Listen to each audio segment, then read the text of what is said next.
थोडं काम करत बसलेले आणि एक रॅन्डम थॉट आला, तुमच्यासोबत शेअर करते आहे. मला माहिती आहे की हे ऐकल्यानंतर तुम्ही प्रचंड विचारात पडाल. विचार करायला लावणारीच एक गोष्ट आहे जी माझ्या डोक्यात आत्ता आली आहे. बऱ्याचदा असं होतं ना की आपल्या जवळची एखादी व्यक्ती आपल्याला काहीतरी बोलते, आपलं मन दुखावते, आपल्याला फार टेन्शन येतं, आपल्याला फार वाईट वाटतं. आणि काही महिलांच्या बाबतीत, जनरली ज्या मॅरिड आहेत त्यांच्या बाबतीत तर हे ऑन डेली बेसिस होत असतं की त्यांचा जो नवरा आहे, हजबंड जो आहे, तो त्यांना समजून घेत नाही किंवा तो त्यांना म्हणजे त्यांना जे चांगलं फील व्हायला पाहिजे तो फील करवून देत नाही. कारण ऑलमोस्ट माझ्याकडे जेवढ्या पण तक्रारी येतात किंवा जेवढ्या पण फिमेल माझ्यासोबत कनेक्टेड आहेत त्यांची नेहमीची हीच तक्रार असते की ते समजून घेत नाहीत, मला वेळ देत नाहीत, मला काय म्हणायचं असतं हे ऐकण्यासाठी ते कधी अवेलेबल नसतात आणि याचा मला फार त्रास होतो. आता हे तुम्ही रँडमली खूप वेळा ऐकलं असेल की स्वतःच्या आनंदाची चावी दुसऱ्याच्या हातात देऊ नका, स्वतःचा आनंद स्वतः शोधा, दुसऱ्या माणसावरती तो अवलंबून असू नये, स्वतःचा रिमोट कंट्रोल दुसऱ्याच्या हातात देऊ नका. हे काही अंशी बरोबर पण आहे. पण आहे ना, या केसमध्ये एक वेगळा थॉट आला मला जो तुमच्यासोबत शेअर करायचा. जस्ट इमॅजिन करा, आता तुम्ही मेल आहात की फिमेल आहात हे मला कमेंट करून सांगा लगेच, म्हणजे मला समजेल की माझा जो पॉईंट ऑफ व्ह्यू आहे तो तुम्ही कुठंपर्यंत समजू शकता. कारण तुमचा पॉईंट ऑफ व्ह्यू सुद्धा मला समजून घ्यायला आवडेल. समजा तुम्ही एक व्यक्ती आहात आणि तुमच्यावरती अशी जबाबदारी दिलेली आहे की दुसरी एक व्यक्ती, तिला तुम्हाला आयुष्यभर खुश ठेवायचं आहे. डझंट मॅटर की तुम्हाला काय फील होते, तुम्हाला चांगलं वाटत असेल तरीही तुम्हाला त्या माणसाला खुश करायचं आहे, तुम्हाला वाईट वाटत असेल तरीही तुम्हाला त्या माणसाला खुश करायचं आहे. आत्ता तुम्ही इतके फ्रस्ट्रेटेड आहात की म्हणजे तुमच्या समोर जर कोणी आलं तर त्याला सरळ 2 वाजवून द्याव्याशा वाटतात. तुम्ही इतके चिडलेले असताना सुद्धा तुम्हाला त्या समोरच्या माणसाला खुश ठेवायचं आहे. तुम्हाला ही जबाबदारी घ्यायला आवडेल का? अर्थातच नाही आवडणार.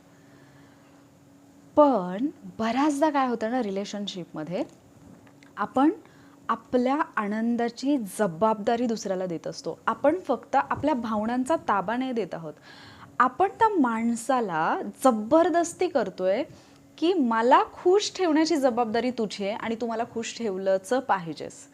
मला फरक नाही पडत की तू बिझी आहेस, तुला आत्ता नाही बोलावंसं वाटत आहे, तू आत्ता बाहेरून आलायस आणि तुझ्या डोक्यात ऑलरेडी काही गोष्टी सुरू आहेत, तुझं ऑलरेडी टेन्शन आहे.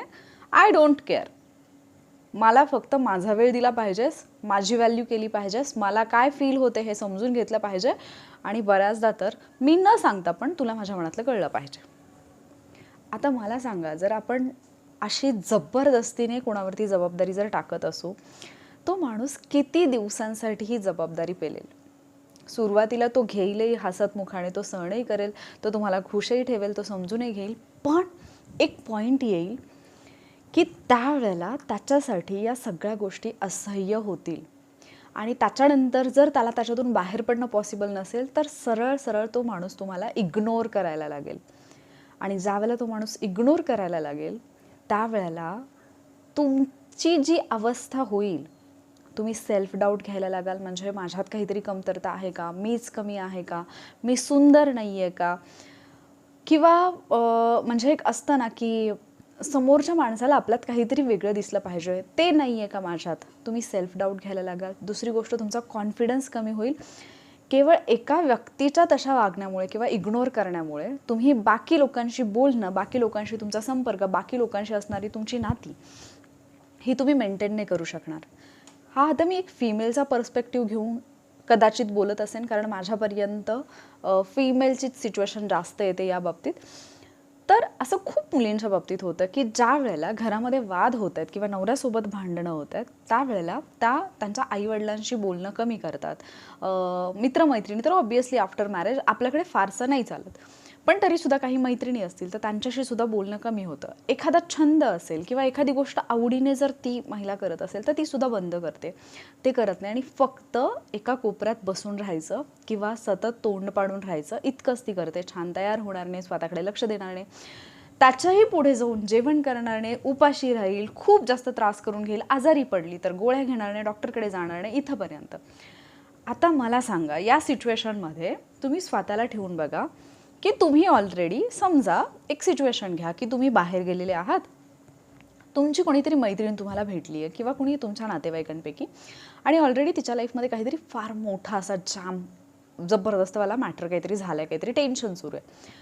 आता तिने ज्यावेळेला तुम्हाला सांगितलं, तिला एक्सपेक्टेड आहे की तुम्ही समजून घ्यावं आणि तुम्ही तिला हेल्प करावी. तुम्ही ऑलरेडी तिच्या प्रॉब्लेमवरती विचार करताय. घरी आल्यानंतर तुम्हाला माहिती नाही आहे की तुमच्या पार्टनरचा मूड कशामुळे खराब आहे. आता तुम्ही ऑलरेडी त्या मानसिकतेत नाही आहात की तुम्ही समजून घ्याल किंवा तुम्ही विचाराल. तुम्ही ऑलरेडी तुमच्या गोंधळात आहात. इवन फिमेल जरी असाल, तुम्ही मेल जरी असाल, इन बोथ कंडिशन्स तुमची स्वतःची एक लाईफ आहे, त्याच्यामध्ये काहीतरी चालू असतं जुगाड आणि त्याचं टेन्शन वेगळंच असतं, जे की मे बी समोरच्या माणसाला माहिती नाही. आणि त्यावेळेला तुम्हाला एक्सपेक्टेशन्स आहेत की समोरच्या माणसाने मला समजून घ्यावं, समोरच्या माणसाला मी न सांगता त्याला कळावं की मी टेन्शनमध्ये आहे आणि त्याने माझ्या मनासारखं वागावं. काही लिमिटपर्यंत हे ठीक आहे, कारण जिथे ज्या नात्यामध्ये प्रेम असतं तिथे त्या एक्सपेक्टेशन्स येणारच, त्याचा काही विषय नाही. पण ज्या वेळेला ही लिमिट क्रॉस होईल त्यावेळेला ते प्रेम, ती काळजी किंवा त्या अपेक्षा हे सगळं फ्रस्ट्रेशनमध्ये बदलणार आहे. म्हणजे प्रत्येक वेळेला मी न बोलता समोरच्याला माझ्या मनातलं कळावं, हा विचार मला असं वाटतं की थोडा चुकीचा आहे.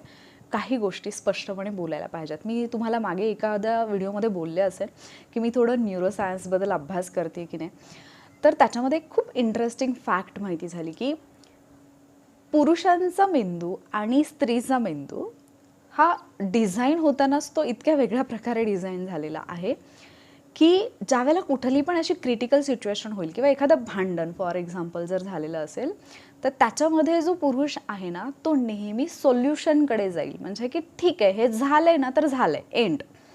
याच्यावरती सोल्युशन काय, म्हणजे त्याचा ब्रेनच तसा वर्क करतो की तो विचार करेल की याच्यावरती सोल्युशन काय, आता याच्यात अडकून नाही पडायचं, याच्यातून बाहेर कसं पडता येईल. आणि जी स्त्री असते ना तिचा मेंदू जसा वर्क करतो की तिला डायरेक्ट सोल्युशनकडे गेलेलं कधीच नाही आवडणार.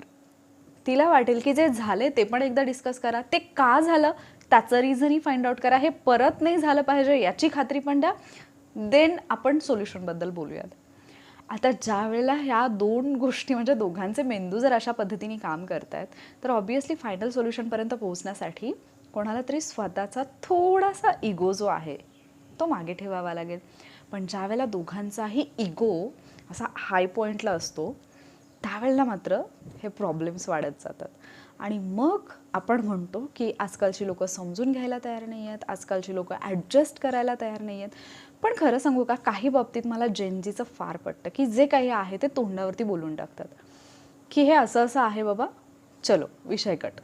सो काही गोष्टींच्या बाबतीत फक्त इतकंच नाही. आणि हां, याचा जो पहिला मुद्दा आपण बोललो की नाही की आपण आपल्या आनंदाची चावी दुसऱ्याच्या हातात देतो, हेही काही लिमिटपर्यंत होतं. कारण बऱ्याच लोकांना हे माहिती असतं की समोरच्या माणसाचा आनंद, समोरच्या माणसाला काय वाटेल हे कम्प्लिटली माझ्या बिहेवियरवरती अवलंबून आहे. त्यावेळेला बरीचशी माणसं त्या गोष्टीचा फायदासुद्धा घेतात. म्हणजे मी माझ्या काही स्टुडंट्सच्या बाबतीत हे पाहिलेलं आहे की ज्यावेळेला तिने काहीतरी अचीव केले तिच्या लाईफमध्ये, ज्यावेळेला तो तिच्यासाठी बेस्टवाला मोमेंट आहे की तो तिने सेलिब्रेट केला पाहिजे, अशा वेळेला ती सेलिब्रेट नाही करू शकत आहे. कारण ती ज्या माणसाकडून त्या अपेक्षा ठेवते की हा माणूस सेलिब्रेशनसाठी माझ्यासोबत पाहिजे किंवा या माणसाने मला या बाबतीत सपोर्ट केला पाहिजे किंवा हा माणूस पण आनंदी असला पाहिजे, तो माणूस जाणून बुजून तिला ट्रिगर करतो त्यावेळेला. आणि मग त्याला सगळी दुनिया जरी तिच्यासाठी सेलिब्रेट करत असेल, ती गोष्ट एन्जॉय नाही करू शकत. हेही आहे. सो मला असं वाटतं की कुठलीही गोष्ट असू देत, त्याचा अतिरेक हा वाईटच असतो. एका ठराविक लिमिटपर्यंत आपल्याला समजलं पाहिजे की आपण आपलं आयुष्य कोणाच्या किती हातात दिलेलं आहे. आणि त्याच्यासोबतच हेही माहिती पाहिजे की आपण आपली जबाबदारी किती जबरदस्तीने दुसऱ्यावरती टाकलेली आहे. सो आत्ता ज्या पण फिमेल आहे ज्या माझ्याकडे खूप तक्रार करतात की माझे हजबंड टाईम नाही देत आहेत मला, किंवा ते कंटिन्युअसली फोनमध्ये असतात आणि मग मला असं वाटतं की थोडा वेळ त्यांनी द्यायला पाहिजे. पण मग असं होतं की ज्यावेळेला ते माझ्याशी बोलायला येतात त्यावेळेला मी इतकी चिडलेली असते की मी त्यावेळेला नाही बोलत. सो काही गोष्टींमध्ये दोघांच्याही बाबतीत काही गोष्टींना आपण थोडा ॲडजस्ट करायला शिकणं गरजेचं आहे. आणि खूप छोटी गोष्ट असते माहिती आहे की आपले काही जेस्चर जे असतात की नाही, ते बऱ्याचशा गोष्टी अशाच नॉर्मल करून टाकू शकतात. उदाहरणार्थ तुम्ही हे पाहिलं असेल खूप ठिकाणी की ज्या घरामध्ये एखादं छोटंसं बाळ असतं की नाही, लहान बाळ, तिथे भांडणं जास्त वेळ चालत नाहीत. कारण ते लहान बाळ जे असतं ते त्याच्यामुळे ती भांडणं संपली जातात, बरंचसं टेन्शन जे आहे ते दूर होतं. पण तुम्हाला हेही माहिती असेल की एक लहान बाळ कम्प्लिटली आईवरती ज्यावेळेला डिपेंड असतं, आईला काय वाटतंय, आईचा मूड कसा आहे, आईची तब्येत कशी आहे, आई जेवली आहे की नाही, आईची झोप झाली की नाही, याच्याशी त्याला काहीही घेणं देणं नसतं. पण आईला मात्र त्याची 24/7 त्याची इतकी काळजी घ्यावी लागते की स्वतःकडे लक्ष देता येत नाही. आणि मग त्यावेळेला काही आई ज्या आहेत त्या पोस्टपार्टम डिप्रेशनचा शिकार पण होतात, म्हणजे पोस्टपार्टम डिप्रेशनमधून पण जातात. मग तुम्ही विचार करा की एक आई होणं इतकं कठीण असतं, असं आपण नेहमी म्हणतो की तिला तिचं आयुष्य सगळं सोडून द्यावं लागतं. तुम्ही एका अशा माणसाकडून या एक्सपेक्टेशन ठेवताय की ज्यांनी कधी ह्या सगळ्या गोष्टी केलेल्याच नाही आहेत, त्या माणसाकडून तुम्हाला ही अपेक्षा असते की त्यांनी तुमच्यासाठी ती आई बनावं. तुमचा मूड कसा आहे, तुम्हाला काय वाटते काय नाही, तुम्हाला भूक लागली की नाही, तुम्हाला काय हवं आहे नको आहे, ते त्यांनी न सांगता समजावं, जे की बऱ्याच याच्यापर्यंत शक्य नाही आहे. सो आनंद एकत्रित सेलिब्रेट नक्की करा, एकमेकाच्या आनंदाचं कारण नक्की बना, पण एकमेकांच्या आनंदाची जबाबदारी म्हणू नका.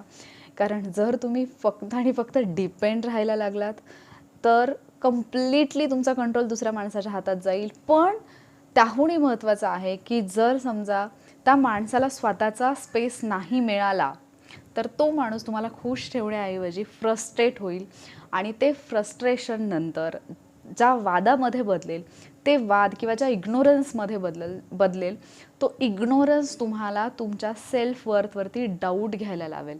आणि जेव्हा तुम्ही तुमच्या सेल्फ वर्थवरती डाऊट घ्यायला लागतात, तिथून पुढे तुमचा कॉन्फिडन्स तर जातोच, तुमची सगळी स्वप्न, तुम्ही जो काही विचार करत असतात ना, ते सगळं एका बाजूला पडून जाईल.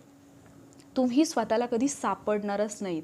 आणि जेव्हा तुम्ही असा एखादा व्हिडिओ पाहाल, आज जसा पाहताय असा, आणि त्यावेळेला तुम्ही स्वतःला शोधायला लागाल आणि सापडाल, जर ते वेळेत समजलेलं असेल तर ठीक आहे. पण बऱ्याचदा या सगळ्या गोष्टी ज्या होतात याच्यातून मग डिप्रेशन असेल, सुसायडल थॉट्स असतील, सुसाईड अटेम्प्ट्स असतील, आणि काही वेळेला तर अगदी ते सक्सेसफुल पण होतात, स्वतःची लाईफ बर्बाद करून घेणं, इथंपर्यंत गोष्टी जातात. काही गोष्टी वेळीच सोडून देणं हे फार गरजेचं असतं. आणि जर त्या सोडून देता आल्या तर आपण जे काही चांगलं आहे लाईफमध्ये ते स्वीकारू शकतो, जे काही चांगलं आहे त्याचा आनंद घेऊ शकतो. म्हणजे मला काल रात्री माझ्या आवडीचं जेवण नाही मिळालं म्हणून मी किती दिवस उपाशी राहायचं, मी किती दिवस तोच राग मनामध्ये धरून ठेवायचा, हे आपल्याला कळलं पाहिजे. ठीक आहे. सो जस्ट रँडम थॉट आलेला, पण मला असं वाटतं की याच्यातून शिकण्यासारखं बरंच काही होतं. आता मला सांगा की तुम्ही तुमच्या आनंदाची चावी कोणाच्या हातात दिली आहे का? जर दिली असेल तर ती लवकर परत घ्या. त्या माणसाने ती स्वतःकडे ठेवून घेतलेली नाही आहे, कारण त्या माणसालाही ती जबाबदारी नको आहे. ठीक आहे. आणि हेही सांगा की आपला आनंद, आपलं सुख किंवा आपल्याला काय फील होते, जरी बाहेरची सिच्युएशन बऱ्याचदा त्याला कारणीभूत असेल, कारण आपण माणसं आहोत तर हे होणारच आहे, जरी कारणीभूत असेल तरीसुद्धा तुम्हाला काय वाटतं की ही जबाबदारी आपण दुसऱ्यावरती जबरदस्तीने टाकायला पाहिजे का? तुमचं उत्तर जाणून घ्यायला मला फार आवडेल. हा माझा वैयक्तिक थॉट होता. लास्ट टाइम कुणीतरी मला, मी असंच एक रँडम व्हिडिओ टाकल्यानंतर विचारलं की मॅम हे तुमचं वैयक्तिक मत आहे की तुम्ही कुठून तरी अभ्यासलं, तर मी म्हटलं हे माझं वैयक्तिक मत आहे. सो सेम, हे माझं वैयक्तिक मत आहे. जस्ट एक थॉट हिट झाला आणि तुमच्याशी बोलायचं वाटला. अदरवाईज माझं दुसरं काहीतरी काम सुरू होतं, करत होते मी, बट राहावलं नाही म्हणून हा व्हिडिओ केला. सो तुमचं मत कमेंट करून मला नक्की कळवा. आणि हा व्हिडिओ तुम्हाला जर आवडला असेल, हा थॉट तुम्हाला पटला असेल, तर लाईक आणि शेअर करायला विसरू नका. लवकरच भेटूयात आपण पुढच्या व्हिडिओमध्ये. तोपर्यंत स्वतःची काळजी घ्या, स्वतःच्या आनंदाची चावी स्वतःजवळ ठेवा, स्वतःचा आनंद दुसऱ्यासोबत साजरा करा, एकमेकांच्या आनंदाचं कारण बना, पण जबाबदारी नाही.